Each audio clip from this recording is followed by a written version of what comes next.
Assalamualaikum. Selamat tengah hari semua. Menghampiri pukul 1 tengah hari. Tadi kita bermula tadi pukul 11.30 lebih. Menghampiri pukul 11 lebih. Sampai pukul 1. Menghampiri pukul 1. Alhamdulillah. Separuh lagi tak balik ni kawan-kawan. Untuk budak gembala punya range channel. Kan. Lepas tu nak update yang seterusnya dekat Cowboy Kampung. Cowboy Kampung TV channel. Dekat akaun TikTok Muhammad Ilmi bin Ishaq pun ada.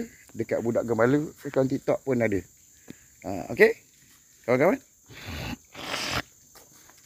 Dia kena cari beberapa sumber yang kat situ, statement dekat beberapa sumber tu, combine kan untuk dapatkan jawapan menyeluruh. Boleh tak benda tu? Bagikan kepada beberapa pasukan untuk teliti statement yang ada dekat situ. Statement. Okey, kena extract lah. Yang macam mana dia suruh minta saya extract hari tu. Okey, ini untuk kajian PhD kawan-kawan ni. Yang keselamatan ni. Boleh extract tak? Okey, terima kasih. Kita jumpa lagi next video insyaAllah.